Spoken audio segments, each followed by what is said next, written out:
کہ گھر پر تراویح 2-2 رکعت کر کے ہوگی. کوشش کریں کہ جتنی صورتیں آپ کو زبانی آتی ہیں وہ ساری کی ساری آپ پڑھ لیں. آپ یہ بھی کر سکتے ہیں کہ ہر 2 رکعت میں ساری صورتیں پڑھ لیں تاکہ آپ کا قیام لمبا ہو جائے. اور اگر آپ قرآن کھول کے پڑھنا چاہتی ہیں تو اس کے لیے یہ ہے کہ ساتھ ایک ٹیبل رکھ لیں جس پہ آپ سپارہ جو آسانی سے رکھ اور اٹھا سکیں. تو قیام میں آپ سپارہ اٹھا کے کھول کے پڑھ لیں اگر آپ کی قرات ٹھیک ہے. اور اگر آپ پڑھتے بھی غلط ہیں تو پھر آپ کیا کریں گے مسکین. تو اس صورت میں تو فائدہ کو خاص نہیں ہوگا. اس لیے کوشش کریں کہ آپ وہی صورتیں پڑھیں جو آپ کو اچھی طرح آتی، اور کوشش کریں کہ آپ اپنی زندگی کا کچھ وقت لگائیں کہ آپ اس بات کو اچھی طرح سیکھ سکیں. اس میں ایک بات یاد رکھیں کہ اگر آپ سپارہ کھول کر پڑھ ہی رہے ہیں تو آپ کی حرکت کثیر نہیں ہونی چاہیے، کیونکہ حرکت کثیر نماز میں خلل ڈالتی ہے.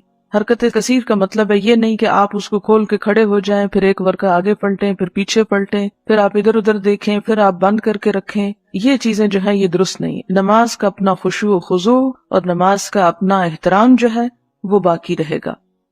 فرض نمازوں کے علاوہ نفل نمازوں میں قرآن کریم سے دیکھ کر تلاوت کرنا جائز ہے. حضرت عائشہ رضی اللہ تعالی عنہ کے غلام ذکوان قرآن کریم سے دیکھ کر نماز پڑھایا کرتے تھے. اسے بخاری نے روایت کیا ہے. صرف خود نہیں پڑھتے تھے بلکہ پڑھاتے تھے. اس کا یہ مطلب نہیں کہ سب حفظ بند کرتے، یہ حفظ کرنا چھوڑ دیں اور صرف آسان طریقہ اختیار کر لیں. نہیں، حفظ کرنے والے حفظ کریں، لیکن پاسبل نہیں کہ ہر جگہ حافظ موجود ہو. تو پھر ایسے میں تو قرآن پاک نماز انسان پڑھ ہی نہیں سکتا. تو یہ چیز چونکہ صحابہ کے سامنے ہوئی اور کسی نے اس کو رد نہیں کیا، اس کا انکار نہیں کیا، منع نہیں کیا، ناپسند نہیں کیا، تو اس لیے اس کا جواز موجود ہے. نفلی عبادت میں جب تک شوق اور رغبت رہے کرتے رہنا چاہیے. تکلیف یا تھکاوٹ محسوس ہو تو چھوڑ دینا چاہیے. عبادت میں اعتدال پسندیدہ ہے. حضرت انس رضی اللہ عنہ کہتے ہیں رسول اللہ صلی اللہ علیہ وسلم نے فرمایا، نفل نماز اپنی طبیعت کی خوشی اور شوق کے مطابق پڑھو.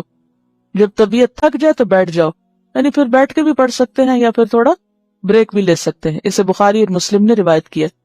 آپ نے دیکھا ہوگا کہ شروع کے 1-2 دن مشکل ہوتے ہیں، پھر مزہ آنے لگتا ہے.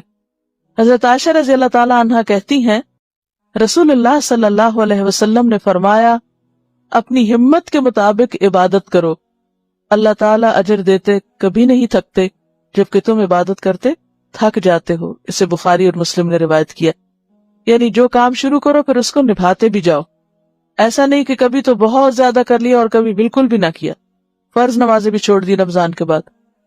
حضرت عبداللہ بن عمرو بن عاص کہتے ہیں رسول اللہ صلی اللہ علیہ وسلم نے فرمایا، اے عبداللہ، تم فلاں آدمی کی طرح نہ ہو جانا جو رات کو عبادت کے لیے اٹھا کرتا تھا پھر اس نے اٹھنا چھوڑ دیا. اسے بخاری اور مسلم نے روایت کیا ہے.